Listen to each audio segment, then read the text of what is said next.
रहमत उल्लाह। कुछ दिन के बाद 15 शाबान आ रही है। इस रात को हमारे यहाँ शब बरात के तौर पर जो है वो इसको मनाया जाता है। कते नज़र इस बात के कि शब बरात का तज़किरा जो है वो सही अहादीस में है या नहीं है, और इस रात की फजीलत में कोई सही रिवायत साबित भी है या नहीं है। मैं यहाँ पर ये बात अर्ज़ करना चाहता हूँ कि 15 शाबान की फजीलत को बयान करते हुए हमारे यहाँ कुरान मजीद की मानवी तहरीफ का इर्तिकाब हो रहा है। आप हज़रात सुन रहे होंगे कि मीडिया के ऊपर आजकल एक आयत करीमा जो है वो बहुत गर्दिश कर रही है, और उस आयत को 15 शाबान की जो रात है उसकी फजीलत के हवाले से बयान किया जाता है। तो आयत सूरह दुखान की इब्तिदा में है। अल्लाह रब्बुल इज़्ज़त ने फरमाया है, इन्ना अंज़लनाहु फी लैलतिन मुबारका, बेशक हमने कुरान मजीद को बरकत वाली रात में उतारा है। कहने वालों का ये कहना है कि लैला मुबारका से मुराद यहाँ पर शब बरात है, शाबान की 15 तारीख है।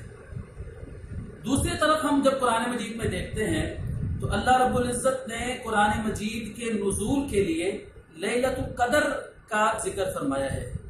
इन्ना अंज़लनाहु फी लैलतिल क़द्र, बेशक हमने कुरान मजीद को लैलतुल क़द्र में नाजिल फरमाया।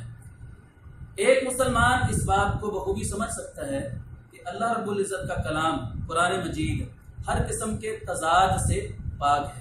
अब ये कैसे हम तस्लीम कर लें कि एक जगह कुरान कह रहा है कि हमने कुरान को, अल्लाह रब्बुल इज़्ज़त फरमा रहे हैं हमने कुरान को बरकत वाली रात में उतारा है, दूसरी जगह आ रहा है कि हमने लैलतुल क़द्र में उतारा है।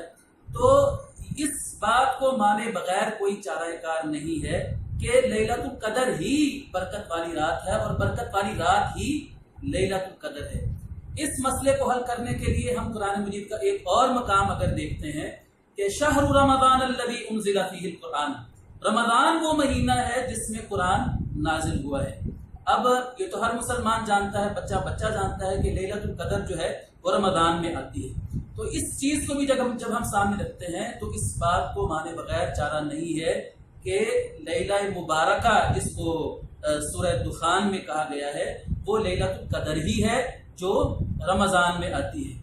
और जय्यद मुफस्सिरीन, बड़े बड़े मुफस्सिरीन जो है कुरान मजीद की जो उन्होंने तफसीर लिखी है वो भी इसी बात को उन्होंने जो है ना वो लिखा है अपनी तफासीर के अंदर कि सूरह दुखान में जिस रात को लैला मुबारका कहा गया है उससे मुराद लैलतुल क़द्र ही है। उसमें सबसे बड़े रईसुल मुफस्सिरीन इमाम इब्न कसीर रहमतुल्लाह अलैह का नाम सर फहरिस्त है। इसके बाद तफसीर कबीर इमाम राजी रहमतुल्लाह अलैह ने, उन्होंने बहुत सारे दलाइल जिक्र करने के बाद आखिर में ये फैसला दिया है कि कोई ऐसी रिवायत पाया सबूत को नहीं पहुँचती है जो लैला मुबारका जो है जिसको सूरह दुखान में कहा गया है इससे मुराद शबे क़द्र, शबे जो है ये बरात को जो 15 शाबान की जो रात है उसके बारे में इसको जो है वो साबित करती हो। तो इमाम राजी रहमतुल्लाह अलैह ने भी यही फैसला दिया है कि सूरह दुखान में जिस रात को लैला मुबारका कहा गया है वो लैलतुल क़द्र ही है, और जो लोग लैला मुबारका को शाबान की 15वीं रात जो है उसके बारे में पेश करते हैं उनके पास कोई भी काबिल एतमाद दलील जो है वो नहीं है। तो इस